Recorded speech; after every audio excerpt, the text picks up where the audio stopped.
పెళ్ళైనా పండగైనా వేడుక ఏదైనా పట్టు చీరల ప్రత్యేక వేదిక వారాహి సిల్క్స్.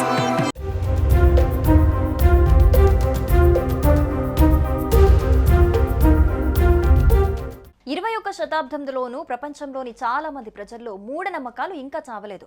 కొన్ని చాలా విచిత్రంగా ఉంటాయి. ఇలాంటి నమ్మకాలు కూడా ఉన్నాయా అనిపిస్తాయి. ముఖ్యంగా చదువుకున్న వారు కూడా మూఢనమ్మకాలకు బలవుతుంటారు. తాజాగా జరిగిన ఓ ఘటన ఒళ్ళు గగ్గురు పొడిచేలా చేసింది. తన శరీరంలో 15 ఆత్మలున్నాయని ఆమె భావించింది. సీట్ కట్ చేస్తే జ్యోతిష్యుడు చెప్పినట్లు చేసింది. చివరికి ఏమైందో మీరే చూడండి. నమ్మకం అనేది మనిషి ఎదుగుదలకు పునాది లాంటిది.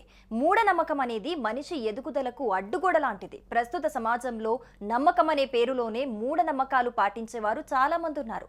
దయ్యాలు లేవు అనగానే దైవం ఉందా అని ప్రశ్నిస్తారు కొంతమంది. దైవం ఉంటే దయ్యం కూడా ఉన్నట్లే అంటారు.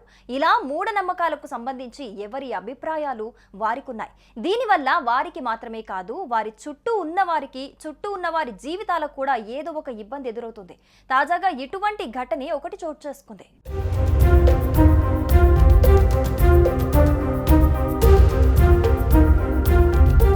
కర్ణాటకలోని విభూతిపూర్లో ఓ మహిళకు కడుపు నొప్పి సమస్య మొదలైంది. అది తగ్గించుకునే క్రమంలో లక్షల రూపాయలు పోగొట్టుకుంది.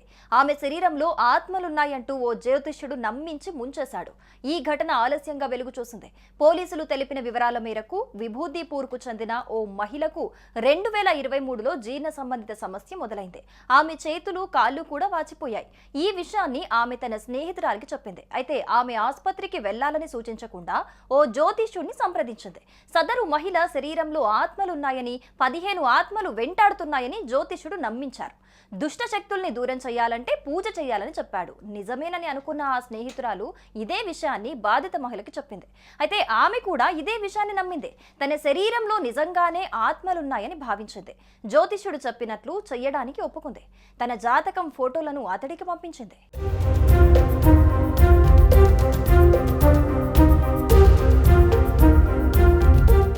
ఆత్మలను వదిలించటానికి జ్యోతిష్యుడికి మొదట 151 రూపాయలిచ్చింది బాధిత మహిళ. ఆ తర్వాత ఏకంగా 1,00,000 రూపాయలిచ్చింది. కొన్ని రోజుల తర్వాత 4 లక్షల రూపాయలు పంపించింది. 2024 సెప్టెంబర్ 9వ తేదీన కోరమంగళ్లలోని ఓ హోటల్లో పూజలు జరిగాయి. ఆ పూజలో బాధితురాలు కూడా పాల్గొంది. పూజ చేసిన ఆమె ఆరోగ్య పరిస్థితిలో ఎలాంటి మార్పు రాలేదు. దీంతో తాను మోసపోయానని భావించిన ఆ మహిళ జ్యోతిష్యుడికి ఫోన్ చేసింది. తన డబ్బులు తిరిగి ఇవ్వాలని డిమాండ్ చేసింది. అతడు డబ్బులు ఇవ్వలేదు. ఫోన్ చేస్తే ఎత్తట్లేదు. ఆమె నుంచి తప్పించుకొని తిరగసాగాడు. జ్యోతిష్యుడు ప్రవర్తనతో విసిగిపోయిన మహిళ పోలీసులను ఆశ్రయించింది. కేసు నమోదు చేసుకున్న పోలీసులు దర్యాప్తు చేస్తున్నారు. మొత్తంగా నమ్మకాన్ని నమ్మొచ్చు, కానీ మూఢనమ్మకాలను నమ్మకూడదు అని అర్థమవుతోంది. మొదట సమస్య ఏంటో తెలుసుకోవాలి, తర్వాత నలుగురిని సంప్రదించాలి. కానీ అన్ని వేళలా మనం మూఢనమ్మకాలను నమ్ముకుంటూ కూర్చుంటే అది మనకు అడ్డుగోడలా ఉండి మన ఎదుగుదలకు ఆటంకం కలిగిస్తాయని చాలా సందర్భాలు చూసాం. అందుకే నమ్మకాలు ఎప్పుడూ మనుషులని బలవంతులుగా మార్చాలి, కానీ బలహీనులుగా చేసి అభివృద్ధికి అడ్డుపడకూడదంటున్నారు నిపుణులు.